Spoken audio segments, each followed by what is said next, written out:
Hello, everybody. Thanks for joining me in thinking class.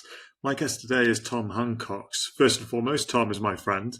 However, professionally, he's an ethics and compliance and ESG consultant, currently working in professional services. An academic ethicist by background, Tom has lectured and consulted widely on the topics of business ethics, ESG, professional standards, and corporate governance. His doctoral work applied legal and political philosophy to the context of political transition. Today we talk about technocracy, its limits and its future, the misunderstanding of ethics in business, the role of religion in shaping ethics, liberalism and its fate. This episode is the inaugural episode of the show. I hope you enjoy it and join me in the future. Thank you, everybody.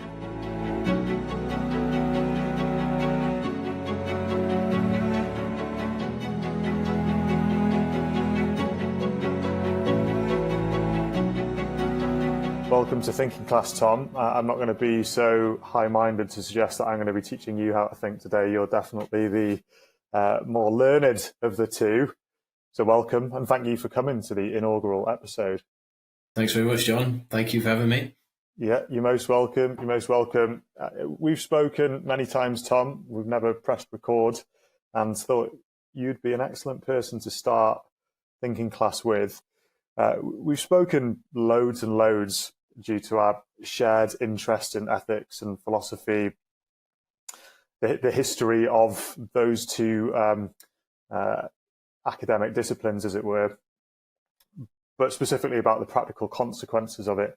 And in recent weeks, we found ourselves talking a lot about how ethics is talked about as being a necessity in business, and you can see it always written on LinkedIn. That's all about ethics. We just need to get to ethics. This is going to be the thing that saves us. And yet both of us have recognized that there's a paradox here, because whilst it's talked about a lot, it also seems so seemingly misunderstood.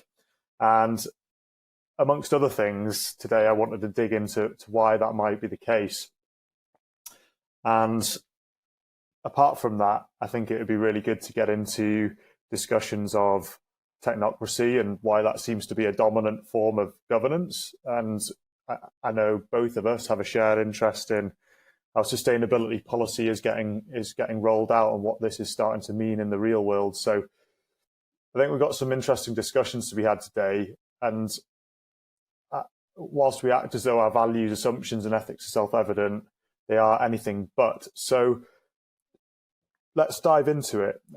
Why is ethics paradoxically spoken about as a necessity in business, yet so seemingly misunderstood? I think it's a great question. I think it's an important question. I think there's probably a few reasons for it. I think probably one is about comprehension. I think ethics is sometimes treated in quite a shallow way, as being all about. You hear these sort of nice taglines as it's all about integrity. It's all about doing the right thing. But actually, once you dig into what that really means in the real world and the various trade-offs that exist and the sort of various principles and dilemmas that exist, and it becomes a much more tricky thing. And I think that's where it helps to have some knowledge of ethical frameworks, ethical principles. And to get that knowledge, you need to do a little bit of deep diving into the history of thought. So, ethics is not like other disciplines in the sense that, what Aristotle said 2,000 years ago still has as much relevance today as it did at the time. What Socrates wanted to say about justice, or what Socrates wanted to say about, discourse or disagreement, still has bearing on problems today. So I think there's great value in going back into history of thought, digging out some lessons. Do we do that very well in business currently? No, I don't think those conversations are happening. And therefore, I think, as I said, the understanding of ethics is quite shallow. It doesn't do the proper scholarship, to be honest. And of course, it shouldn't just be an academic problem, but I think the point is you need to do some deep reading of the history of ethics and the history of ethical thought to then apply that knowledge to contemporary problems.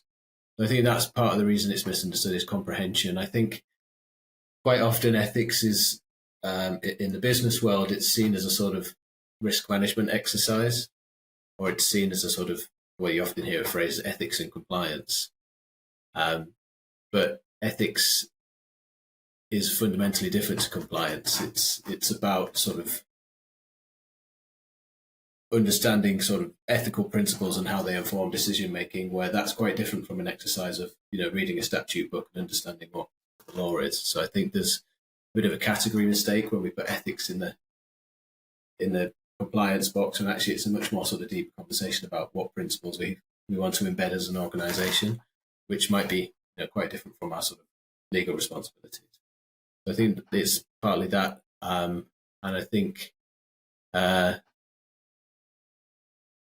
that's probably the key things. I think that there's a sort of misunderstanding and unwillingness to do the sort of scholarship around ethics that's needed to get the real insights. And, that's one of the great values of sort of academic philosophy, is it brings you those sorts of insights. That's interesting. I wonder as well if there's a level of a historical literacy that's been lost, that in previous modes of education, whether you think about the classical education that so many received up until a couple of generations ago, which gave you a sense of your history, culture, tradition, which was Judeo-Christian, it was linked to the ancient Greek thought, both of which asked, what is man, what's he to become?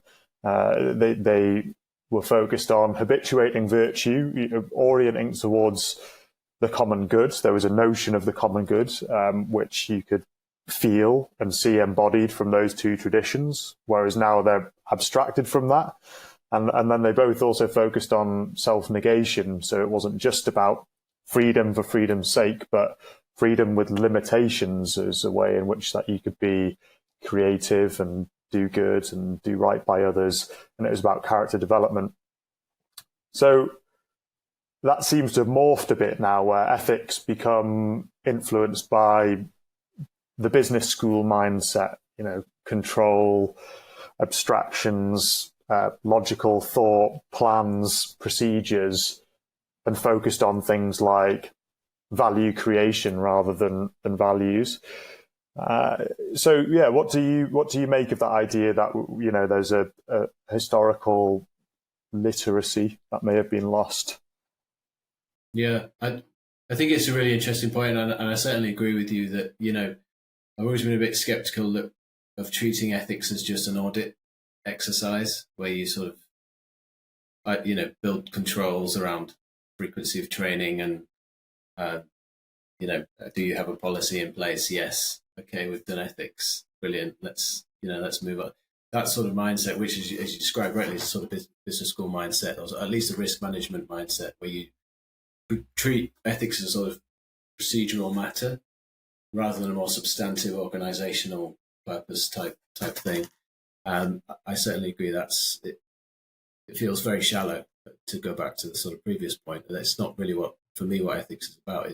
Ethics is done properly, and I think this goes to your point about the history of ethical thought, and that kind of classical education is what you learn is the importance of certain ethical principles. And in the world of business, as I said previously, often those ethical principles are sort of lost as compliance areas, or what does the law say? But actually done properly, I think ethics can be a much more interesting and productive conversation where you're actually engaging with proper ethical principles. So, for instance, fairness. What does fairness mean for our organization? How do we, not just comply with the law, but actually go over and above that and treat our employees in a fair way? And obviously that engagement with fairness is in part an engagement with a historical conversation about fairness, which goes back to a lot of the great political philosophers, for instance. Or, as you mentioned, the sort of virtue ethics tradition, and sort of from Aristotle onwards, where you're sort of having a conversation about, well, what is integrity? What does that mean for our organization? How can we ensure that our employees are incentivized in the right way to act with integrity? Well, that doesn't just mean, hey, we've got a speak up policy. That actually means, properly engaging with the sort of historical conversation about value. And I think that all of that probably fits within sort of corporate governance, but done in a different way that's about audit and reporting and procedural formalities, but is actually a much sort of more, I think, interesting. You probably agree. I know you're sympathetic to the philosophers. A more interesting conversation about, well, what do we mean by ethics? Where that's not just about auditing and procedural formalities. It's actually about engaging with a historical conversation about how do we embed the right kind of ethical values. And I think that's, rightly or wrongly, I think that's the way we sort of approached ethics when we taught ethics at the business school. So I used to teach ethics at Leeds University Business School, and we'd always start from the position of let's take a moral value, privacy, or fairness, or equality. We'd look at how unfairness, how that plays out in the business world, where that might be partly a regulatory matter, but it would also be a kind of, well, what does fairness mean? How do you as a business operate fairly? And then you sort of have that conversation with students about what that looks like and how organizations can sort of transform to be more fair, or to trade more fairly, or to treat their supply chain more fairly. And that's a much more evolved conversation than, hey, what does the law say? What does the law say about minimum wage or labour standards? It's much more kind of a values-based engagement with ethics that I don't think business does very well, to be honest. I think it's, as you say, the sort of probably overly obsessed with value creation of a certain form, which is shareholder value, which is, of course, the sort of management school trend. Yeah, I also wonder whether the misunderstandings around ethics comes from that key assumption that ethics is clear. If you think about some of the points you made there around fairness and labour rights and human rights, even, is you could make an argument, and a lot of people have. Tom Holland, historian, writer of Dominion, big fan of the Greco-Roman world, always found some of the most hideous emperors to be some of the most entertaining, and still does. But it wasn't until he started researching the rise of Christianity and its impact on the world that he realized how horrifying a world it was that came before Christianity came on the scene. The idea of a universal human right, it didn't come about through the UN's Universal Declaration of Human Rights. It came about because of the medieval church and theological conversation. The idea of care for the poor, that had never really been considered before, nor those who were disabled or generally physically not fit for certain martial purposes. These were people that were not accorded equal human dignity, because the whole concept didn't even exist until Christianity came along. And so I think I'm struck by how, when we talk about ethics, really what we mean is we're talking about liberal ethics, and liberalism was an outgrowth of Christendom. Christendom ultimately, I think, through its wars back in the Middle Ages, led to philosophers in the Enlightenment ultimately suggesting that all of these ethics that we were just been talking about are self-evidently true. And of course, they're not self-evident at all. They suggested a bunch of truths that relied upon what came before. And this is where I think ethics then becomes really sketchy, because you have people calling for ethics who won't necessarily believe in or even give credence to what came before. The whole, in a world that seems to be, for instance, more post-Christian than ever before, particularly in the Western world, the question then becomes is, if your ethics come from here, but you don't believe in that thing, or at least you don't give it any credibility for that thing, how can it continue to stand, and how can you be so confident and universalizing about them? And I think this is probably where Nietzsche was coming from with his God is dead idea, and we killed him. He was writing post-Enlightenment, or at least in the latter stages of it, which is no one's quite grasped the enormity of getting rid of God, and thus the ethic built around the concept of at least the Judeo-Christian God. Because if that's no longer there anymore, then it's on each and one of us to figure out how it is that we ought to live. And actually, he was saying, you should just give it all up. But I actually think most of us, even if you say that you're not a believer,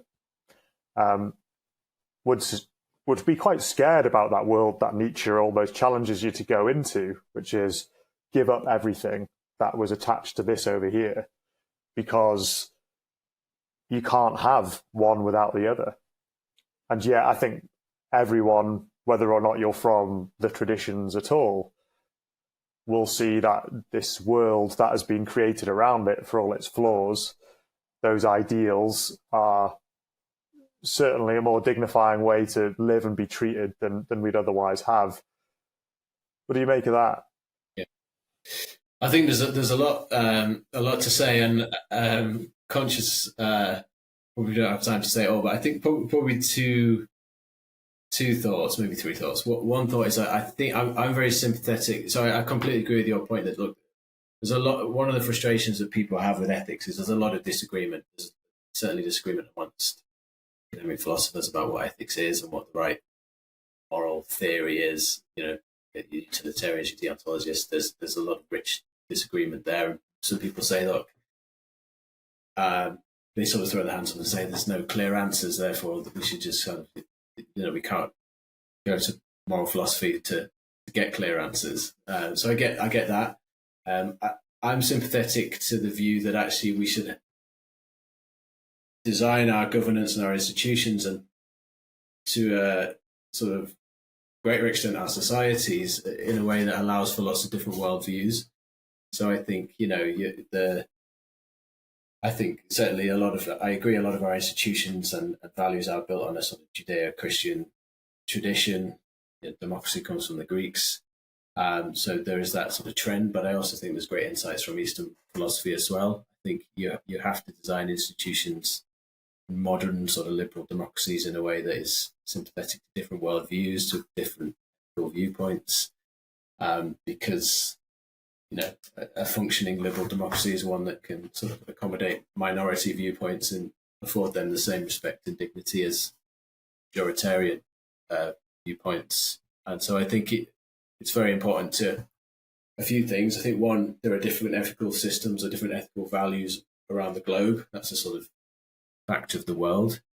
Some of them are challenging or problematic, but I think, there's a certain degree of tolerance that you have to have. And I think that's one of the good things about sort of liberal philosophy, is it does place emphasis on justified tolerance, or a certain level of tolerance. Of course, we're not talking about sort of human rights abuses or horrific forms of action, but a certain degree of tolerance with different worldviews is important.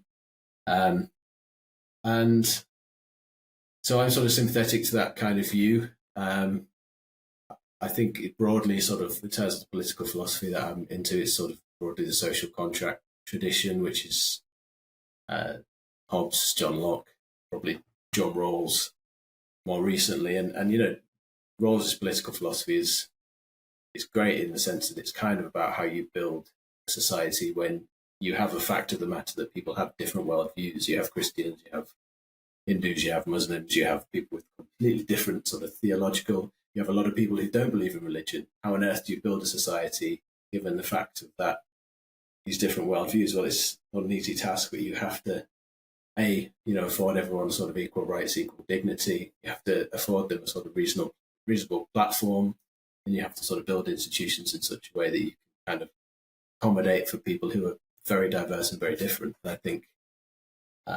there's always sort of play in the system, I think, but I think in the UK, for all of its flaws, I think our political system is actually pretty good at allowing the kind of diversity of views and, allowing the sort of minority rights. There's a sort of rich tradition of kind of political philosophy that's informed a lot of our legal institutions and judicial review and all these sorts of things that kind of do afford people protections, even though they have sort of different viewpoints. So that's a very long-winded answer, but hopefully it sort of explains that point a bit on how to get around some of the challenges where you have people with completely diverse ethical views, worldviews, theological views, non-theological views, how you sort of design a system around that. I think very briefly on the Nietzsche point, I think that's one of the most sort of powerful bits of Nietzsche, I think, in his sort of recognition that, you know, with the growth of science and the sort of non-theistic worldview, that we're fundamentally doing things in a very different way that we had done sort of for millennia.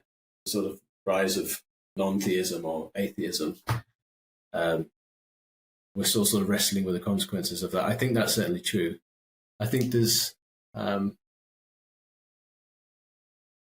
of the Nietzsche's got a sort of remedy for it, or what he suggests as a remedy for it. Now, whether you agree with this, I'm not sure, but he sort of he says, you know, that if we can, it's about the sort of affirmation of life, right? So that's his sort of remedy in some of his later works. And he sort of says, look, if you can sort of live your life in such a way as to be able to kind of relive it infinitely, can you sort of affirm the way you live and the decisions you make and the values you live by? If you can, and he frames it as the eternal return of the same, but that's sort of, we don't want to delve too much into Nietzsche, but it's an interesting thought experiment, I think, to say, look, are you living in such a way that's sort of authentic, and in such a way as if you had to live this life repeatedly forever, can you kind of affirm that? And if you can't, then you need to live in such a way that you can affirm that, because that's the sort of test for whether you're living well in a kind of world where we don't necessarily have the sort of divine as a sort of belief system anymore. Rejoined us there, and I dare say we could go further and further down the rabbit hole. I suppose to put a bit of a practical outlook on one part of what you're saying there about Britain, for all its flaws, has a decent political system that allows for a range of political philosophies, but ultimately allows people to live freely, I suppose.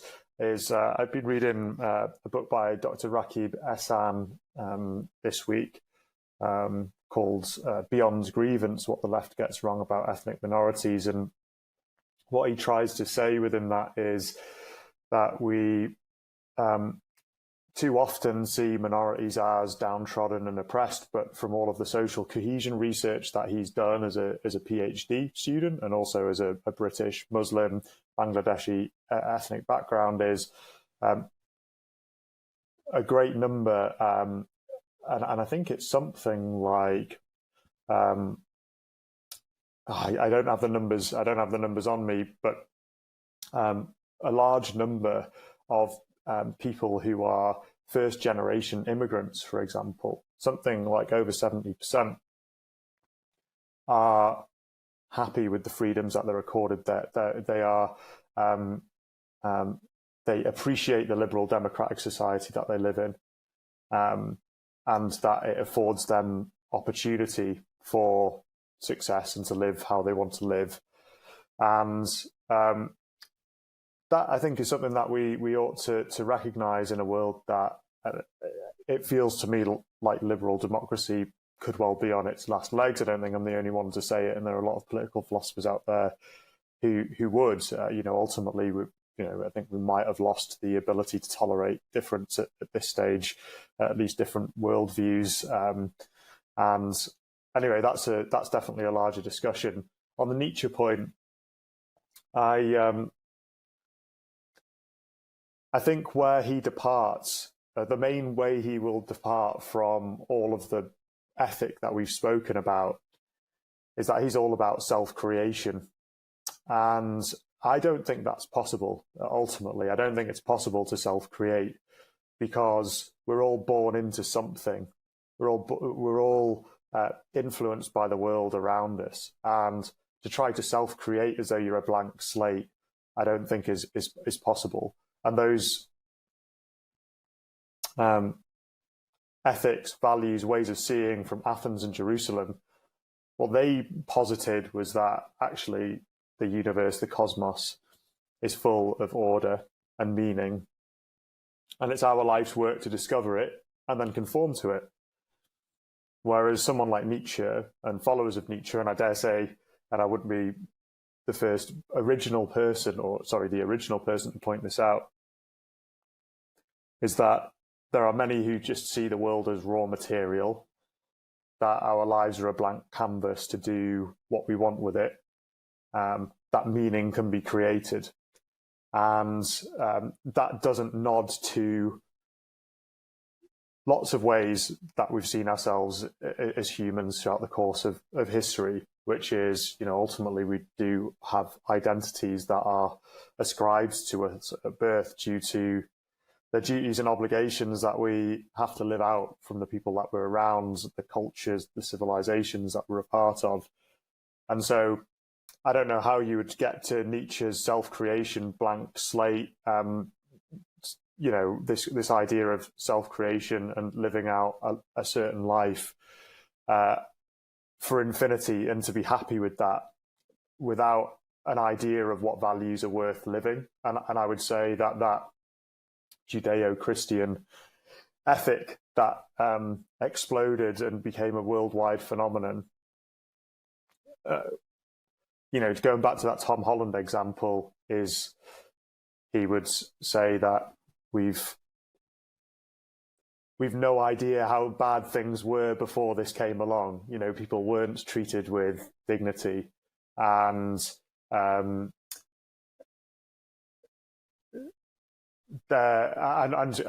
didn't really care for the suffering. And now I think we would say, knowing what we know about what it means to be human, is we'd say, God, we're quite glad that ethic came along. And so if you can self-create without any notion of what good is, or even acknowledging that that's a good thing, then there's always a risk that you could just go on and create ethics that just, they might serve you in the moment, but wouldn't necessarily serve everyone else. But we've gone well and truly down the rabbit hole, and I'm gonna move on, and I'm gonna try and link it to what we talked about liberalism and the liberal ethic. And I guess I'll put it to you first and foremost, before we start talking about technocracy. We wrote a piece on technocracy, its limits in the context of sustainability policy. And before I ask you what technocracy is, what we were just talking about there, which is liberalism, has it run its course? And I appreciate I just gave a footnote to it. Is there are people, I suppose, in the post-liberal tradition, like Patrick Demeen, James Orr, Christopher Lasch, probably one of the first people to come along, who would say that the emancipatory power of liberalism, that's inherent within it because it's about realizing individual freedom, sowed the seeds of its own downfall. That liberalism, if it's dead, it's because liberalism did its job. And what I mean by that is because anything that is seen as a barrier to individual freedom, whether it's a tradition, a culture, some kind of a limitation, something that could be deemed as a repressive or oppressive, must be thrown away. And that will be the way in which you reach the sunlit uplands. But what they would argue is because of that, we've then created a world which now we've not been willing to pay the costs of upholding social norms that let us all live a good life together and recognize where there should be limitations on our freedom. We've now had to, and I suppose this is what some of your points around Hobbes, not your points around Hobbes, but your draw to Hobbes makes me think of him, is now we're having to rely on a Leviathan, some big centralizing force to uphold norms for us. And I wonder if technocracy, and you can tell us what it is in just a moment, is an outgrowth of that, actually. But anyway, that probably shouldn't have been the preface. Why don't you tell us what technocracy is and what its limits are?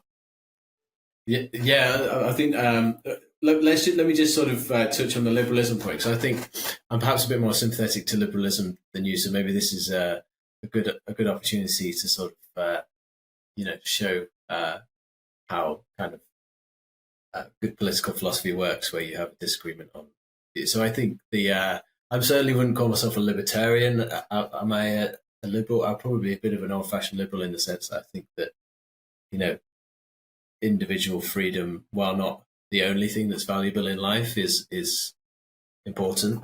And I think I agree that with your point that liberalism faces some challenges now, and whether I'd go as far as to say is it sort of sowing the seeds of its own downfall, I'm not sure I'd go that far. But I think liberalism certainly had a kind of important genesis in the sense of, well, where did liberalism come from? Well, it came in response to oppression, right? So we can look back to history and we can see societies that have oppressed people, and we can recognize those societies as being problematic. And liberalism, when it sprung in the probably roughly kind of 17th, 18th century, at least in its current form, went hand in hand with the sort of Enlightenment set of values that sort of said, look, and it was all, non-coincidentally, took root in societies that were transitioning from monarchy and that were transitioning from more powerful monarchs. So I think that when you see liberalism in that light, I think hopefully you can sort of see, and certainly in the UK, you have the seeds of liberalism in Magna Carta, you have it in the Bill of Rights that came about with sort of parliamentary democracy really took root in the UK. So it's really the seeds of liberalism are there in sort of development of systems of legal rights that we still have today, and that are actually, I think, very important to resist the oppressive and authoritarian forces of governments that can curtail people's rights. And we can point to lots of societies where that part of liberalism doesn't exist, and which are really problematic, I think. So that's the kind of value of liberalism for me. Whether I'd go as far as to say that liberalism will solve all things, probably not. And I think freedom, is it always a great thing? Not necessarily. And I think maybe this sort of aligns with your point about that freedom isn't necessarily just a sort of untrammeled good thing. It's actually sometimes has its limits. It can it can, well, for instance, you take the sort of free market. That's a sort of institution, private sector sort of institution that's built on a view that freedom to trade, freedom to exchange is sort of fundamental. So the sort of freedom is built into that system. Is a sort of absolute free market a valuable thing? Well, no, not necessarily, because if companies are allowed to do anything in pursuit of profits and are afforded absolute freedom to do things, well, then you're going to have some pretty problematic practices that are allowed. And again, we can point to history and things like child labour. Even today, child labour exists in certain jurisdictions. So this idea of a complete freedom, laissez-faire freedom to do whatever you please, clearly is not the only way to run a market economy. And actually, you need rights, you need safeguards, you need preventative measures to, yes, afford freedom of trade, but to do so in a way that doesn't, violate people's rights, violate people's dignity, harm people, kill people.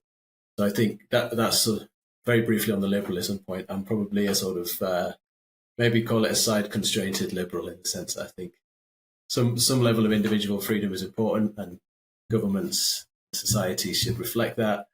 Is that the only important thing? No. And actually goes back to our point about, you need to give people a certain amount of freedom to choose what values they want to live by and to choose the life that is most valuable for them, be that a sort of theistic life or be that a non-theistic life. I think you have to design societies in such a way where people are afforded freedom to make that up for themselves. Again, we could point to lots of societies where that doesn't happen, and societies exist today where that doesn't happen. Where you have a much more Orwellian approach to government, totalitarian approaches to government, by government tell people what to think, tell people what their worldview is, and tell people who they should worship, be that a political leader or so you need that kind of freedom as a basis of a sort of well-functioning, diverse society. And do we do it perfectly in the UK? No, but I think we borrow certain things from the liberal tradition that we embed quite well, and that, again, shows the importance of political philosophy, because all the ideas are there in Locke, for instance. So the thing that people sometimes view political philosophers as sort of these crusty old sort of textbooks that belong on libraries, and maybe there's a case for that, but we forget the sort of formative impact that someone like John Locke, for instance, had on the American Constitution. The American Constitution is the sort of America generally as a society as a sort of is the experiment in liberalism, right? So it's all there, but really those ideas were birthed from sort of John Locke and other liberal political philosophers, which influenced the founding fathers that went on to sort of form the basis of the US today. So that was, sorry, a very long detour on liberalism. So I should be delivering trigger warnings with my occasional denigration of the state of liberalism. But I think there's definitely room for sort of reasonable disagreement about these things. I think you might be right that liberalism has led to problems, and that too much freedom is not necessarily a good thing. I think there's certainly a case for that. But I suppose I was trying to make the case that, well, let's not forget that a little bit of freedom of the right form is also very important as well. I totally agree. I'm not suggesting for 1 second that we disregard liberalism and it's good.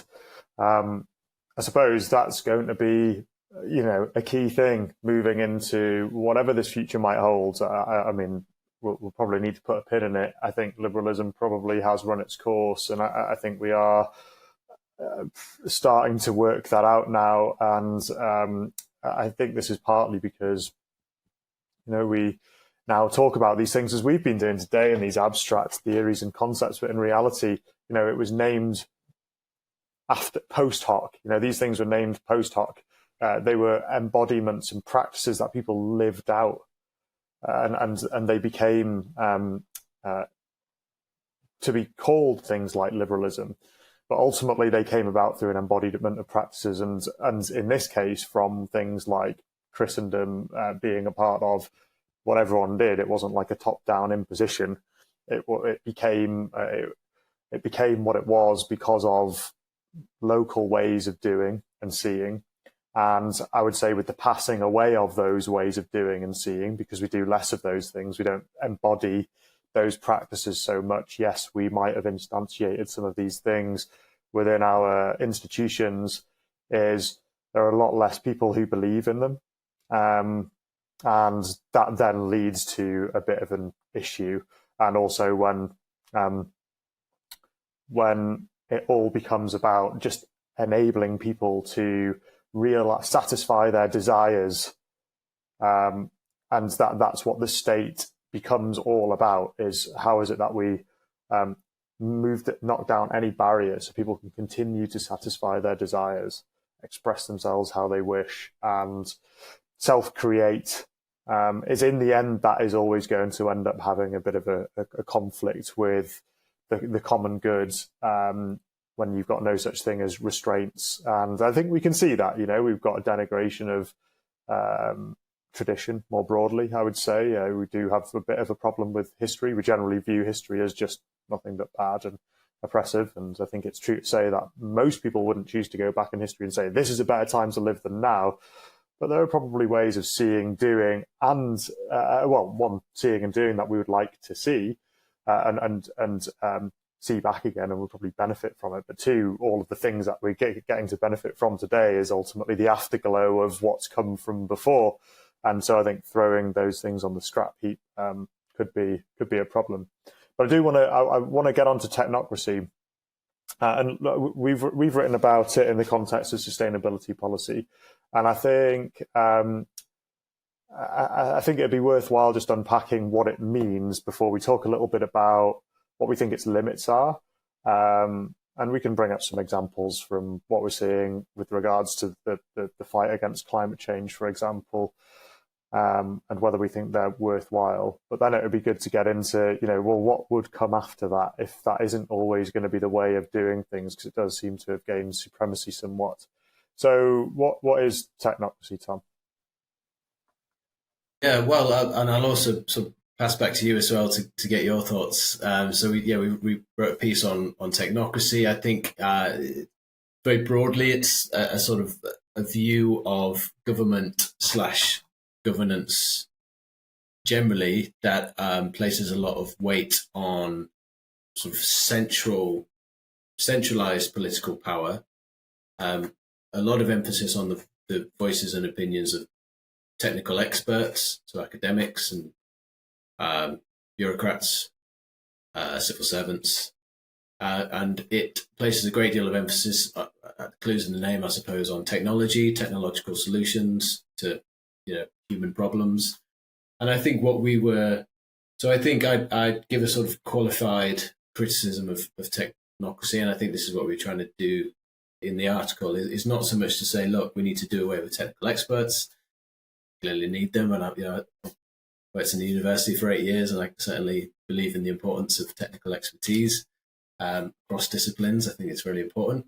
But I think our point was you can't just approach an issue like climate change with that model. You also need to involve local people more, and I think that is one of the challenges to technocracy. Is if you just have a sort of centralized political force with scientists and policymakers that say, things like net zero 2050, without also bringing people along with that, and engaging with people regionally, then you can run the risk of really disengaging people. And one of the challenges with technocracy, I think, challenges that have been made to it as a form of governance is that it's not very democratic. It doesn't involve participation of local people. And, as we know with climate policy, and this goes to a point that we discuss quite a lot, which is about the concept of a just transition. That there are a lot of people that will be impacted by the quite significant changes that are going to take place that have been mandated by government. If you don't bring those people in and involve them in decision making, then you're going to sort of disenfranchise an awful lot of people who are most impacted by these sort of centralized political policies like net zero. So to transition justly, I think you need not only the technical expertise of the government policy, but you also need sort of democratic procedural mechanisms as well to bring people along. But I will pause there and pass to you and to get your thoughts on technocracy. And that's good. I agree that technocracy, it's it's premised on faith that society is best governed through achieving the ends of science and technology. It's generally a way of governance which is thought up in the realms of logical, rational procedures to approach and gain control over something external. And in this case, we're talking about environment, we're talking about biodiversity and climate change. And those people who are setting them, setting these governance standards, that they're focused on policy targets. And as you mentioned, it's not very democratic because it imposes a kind of global or national standard of metrics.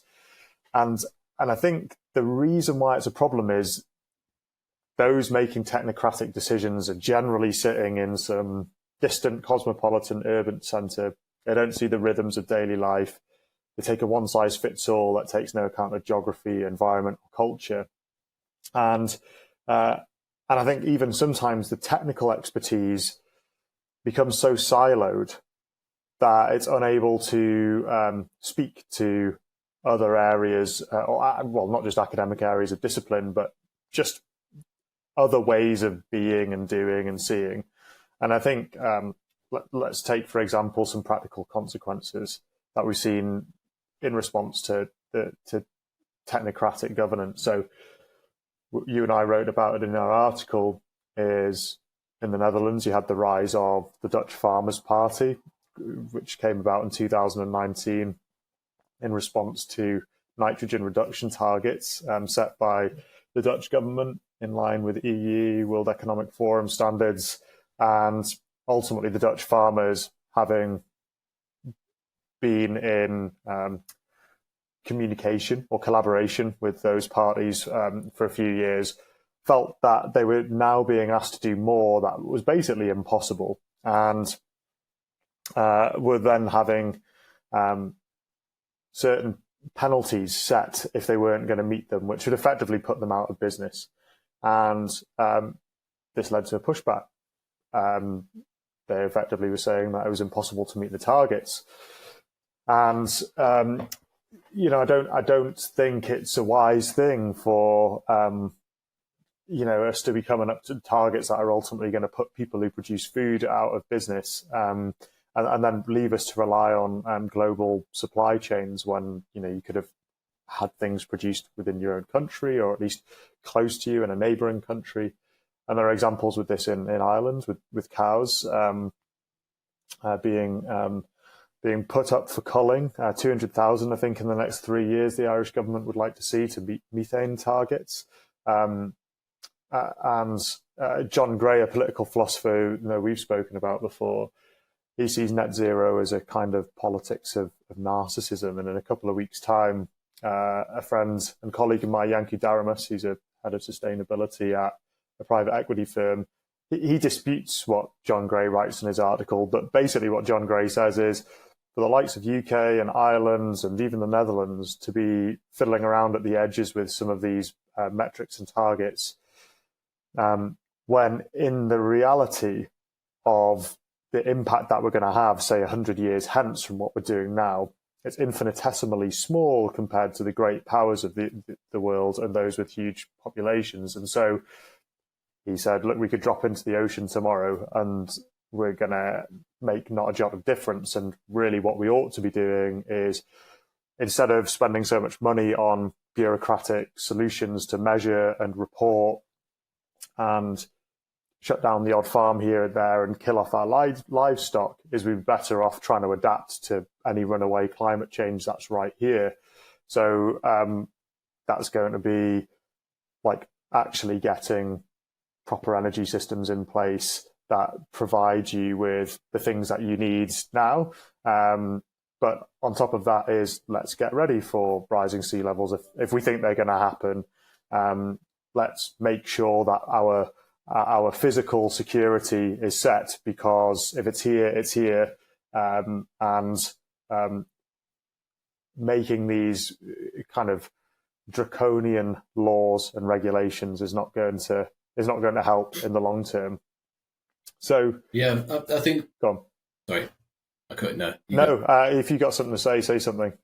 I was also nodding in agreement as well, and I think I was just going to sort of make the point that I think, and it goes back to a point on values, that the importance of addressing. I think we both agree that climate change is one of the defining issues of our time. We might use where it sits as a sort of priority issue, but I think we both agree that it is important. And the thing that drives the importance of responding to climate change in the right way is a sort of basic moral obligation to both future generations, who will inherit a planet from us that is quite different in terms of resources, in terms of risks as a result of climate change, but also just a sort of obligation to people nowadays just to sort of minimize harm as much as possible. It's that basic ethical obligation that's driving the response to climate change. But exactly as you say, that obligation to prevent harm also necessitates responding to climate change in the right kind of way, so that we don't just say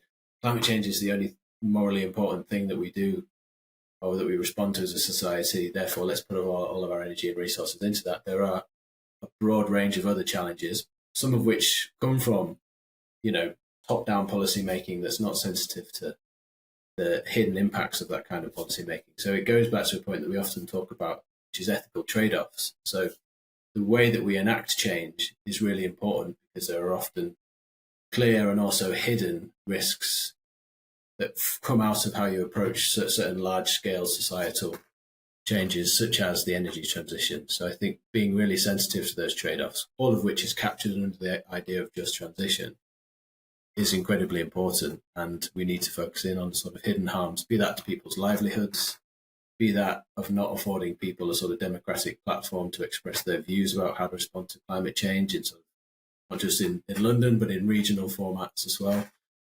It's incredibly important to sort of put in place the right sort of ethical and procedural mechanisms so that, yes, we're addressing the harms from climate change and the risks from climate change, but actually we're doing so in a sort of democratic way that keeps the economy at a certain level of stability, so we don't have mass unemployment and all of the problems that comes from a huge recession that's going to massively impact people, big impact on people's pensions so that they don't have the sort of retirement. All of these are sort of hidden trade-offs that we need to be sensitive to. We need to be talking about them more, I think. Too often climate change can be talked about as the only ethically important thing that we need to address as a society, but there's a whole bunch of other things. You see it in the wars in Ukraine, in Gaza. There's a whole bunch of broader geopolitical things, but also more regional challenges that we face that all needs to be thrown into the mix, and any sensible policy making needs to be sympathetic to that. And I think, just to emphasize the point that we need evidence, we need technical expertise to support decision making. We also need an awful lot of advocacy and sort of regional democratic, like bringing people along so that they don't sort of see this target set in London that says, oh, by the way, you can no longer work in farming, or you can no longer work in oil and gas because, we've set this target in London. You're going to disenfranchise a lot of people if that's the approach. So you need to sort of bring people along. You need that advocacy. You need to sort of do just transition in the right kind of way, which, I don't want to suggest is an easy thing, but it needs to be done. Otherwise, ultimately, what happened in Holland is a risk here, where you ultimately get a political backlash to net zero, where people say, look, we're not benefiting from this. We're not seeing this as being important enough. So any party that advocates for climate change response will be democratically less favourable, and you'll get other parties who advocate for other kinds of things that, with no concern for climate change. And ultimately, that's going to land us in a pretty bad way. So you've got to use the sort of democratic procedures, but also make sure you're appealing to people in the right kind of way. Yeah, I think that's an interesting truth, it seems, about populism is people could be so quick to decry it as being reactionary when really it's a pushback or it's blowback from policies that are often set, whether they're liberal policies or they're technocratic policies. Is there people making noise to say, actually, what you're doing here is not working out for us? I take your points. They're certainly things that policymakers need to think about. And I think we've talked a lot about values and assumptions. I think there are too many assumptions that have not really been unpacked within things like the energy transition. There are things that have been taken as self-evident truths for things that we need to move toward, like net zero. And sometimes I wonder whether people even really know what it is that they're moving toward. And I think we can be too quick to exclude things from what we need to do without reckoning for trade-offs like, if you did turn off fossil fuels overnight with the energy that we've got available to us now, and, there's some people who don't even want to allow some of that energy, like nuclear, even into the mix, is you're just leading to probably death, probably starvation. We've become too reliant upon them. And this is a point, I suppose, that as an author who spent many years studying civilizations and anthropology. He's called William Offals, and he wrote a book called Immoderate Greatness. I think the subtitle of it is Why Civilizations Fail. And what he argues in that is that civilizations are hardwired to fail because of four biophysical realities. First being ecological exhaustion, the next being exponential growth, another expedited entropy, which he effectively means is you start going from more energy rich or sort of energy dense forms of energy, and then you have to use lesser dense forms of energy because that one's being used up. And then he talks about excessive complexity being another. And I think that's where technocracy comes into it, is that we end up trying to come up with a whole elaborate system of rules and procedures and targets to govern something that, has ultimately become too big to govern. And then he says the reason why it then all collapses is two things to do with human error. One is practical failure and another is moral decay. It's the excessive complexity has come along too late to fix all of the previous other things, and because of its excessive complexity, it's very hard to implement. We've responded too slowly, and we've been unable to see clearly.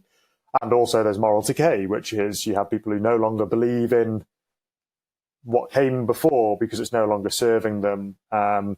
Is one such reason that's offered for people no longer living in line with the values and morals of the society, and I think that is interesting, and I'm hoping it's not true. Ultimately, he brings out a bunch of examples about civilizations that have come and gone because of those reasons. But the argument that he's trying to make is that our Paleolithic minds are evolved for simple demands, and we're natural generalists, but now we're experts working in abstract fields, and as we were talking about before, we've got a poor record of collaborating with each other. We just work in silos and keep getting further and further into abstractions and splicing those parts of reality.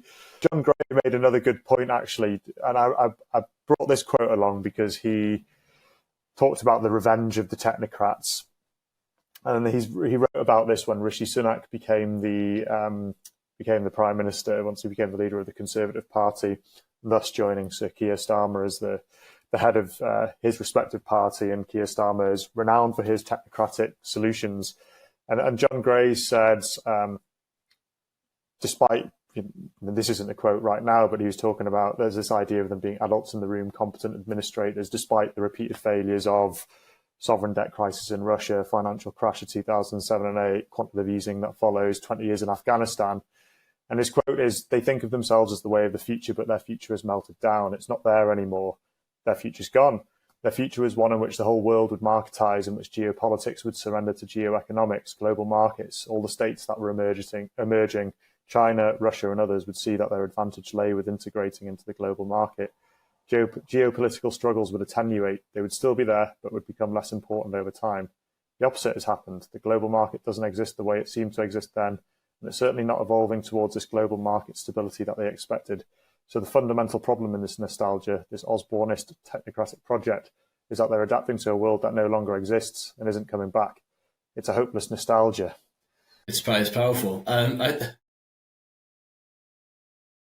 might well be something in that. I mean, I suppose the big question, I suppose, and I don't know, maybe we should. This is a good one to end on. Is what's the sort of what's the alternative, right? So we've sort of landed ourselves in a state of affairs where we are increasingly reliant on technology. There's a sort of mixture of excitement and intrepidation about the rise of AI and its capabilities, about its economic power and how it massively increase GDP in various countries, but also at the same time pose massive risks to privacy and cybersecurity, and even more existential risks than that if you get to the sort of AI singularity where it sort of reproduces itself as a hyper-intelligent being. So we live unavoidably in a sort of technological age. Can we really retreat from that? And is that optimal? Is it a sort of limited retreat where we perhaps put more safeguards and rights and duties around the people who develop AI or technology in general? Is it a sort of new form of governance where we take out technical expertise or take out technical experts and do things differently? Perhaps we have a more sort of Athenian style democracy where you just put everything to the people. You just put everything to a referendum on all forms of policy matters. So you put, for instance, climate change policy to a referendum. Is that, certainly it's probably good in terms of democracy, assuming we value democracy, but actually presumably want some sort of technocratic expertise there to sort of educate people about what the alternatives are or what the sort of science looks like and all that stuff. So I suppose the question is, well, two questions. I'd be interested to get your thoughts if I can take on host duties briefly. Can we escape technology now that it's so embedded? And secondly, are there other alternatives to technocratic forms of governance that avoid some of the pitfalls of just relying on sort of technocracy? Can we avoid technology? Big question. Not too sure we can. I think we're a technological species somehow since the dawn of the apps in the Neolithic times. But I suppose the difference in our technologies is back then it was something very real. It gave us an immediate survival boost, as it were, whereas now it's harder to make that link. And my view is that we're dehumanizing ourselves through all of this. We're losing our ability to critically think and evaluate, to communicate, to mediate, to any number of things. But do I think it's going to stop? Probably not. I think ultimately it's accelerating. We have numerous organizations and people who want to build an AI god based upon all of our inputs that we're typing in every day to all of our social media platforms and internet searches.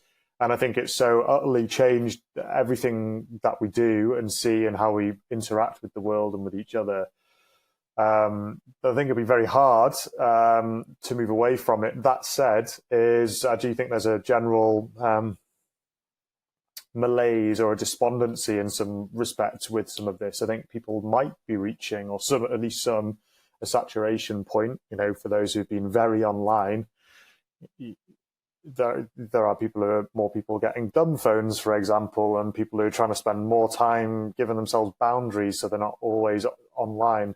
But whether we end up deciding that we're going to go back to pen, paper, and ledger, probably not. And I dare say those people who are creating the technology will not want us to do that.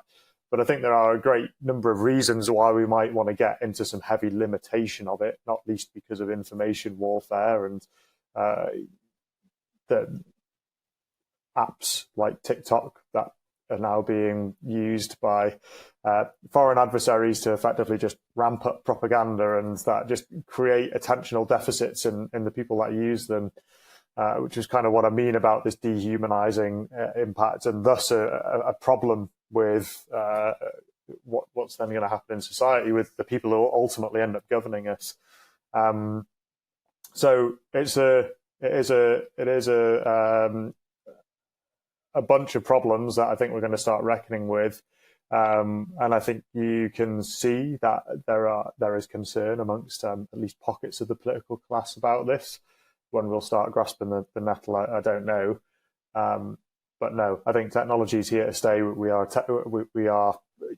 I think we're worshippers of technology in some respects. We have an ability to make it somewhat of an idol in our lives. But what's better is a good question. I mean, whatever comes next, or whether it's a hybrid, which is probably more likely, will be determined bottom up, perhaps. And even in a world of increasing surveillance and technological capabilities, there'll be pockets of people who will embody certain practices. That's what values really are. It's the embodiment of practices. It's not us sitting here going, well, we think these values might work, and so let's push those down on people. And so, I think it's probably more about going, for those of us who think there might be something not quite right with the way things are, what is it that we're going to do to take responsibility for bringing something new into that world? And that bringing something new might not be something that's new. It might be something that's existed before. We might need to go into the past. The things that we appreciate about now came from back there. So what is it that we need to bring back and embody? And I know one of the post-liberal thinkers, Patrick Deneen, he thinks that what's needed is to do more honour to ourselves, and through that he means to cultivate cultures of community, care, self-sacrifice, and small-scale democracy. That's all true, but also there's going to be a whole realisation of the geopolitical reality that we live in. So I guess, back to that point, we need to learn of what's worthwhile holding on to from the past. And whilst Christendom's gone, liberalism looks like it's on its way out.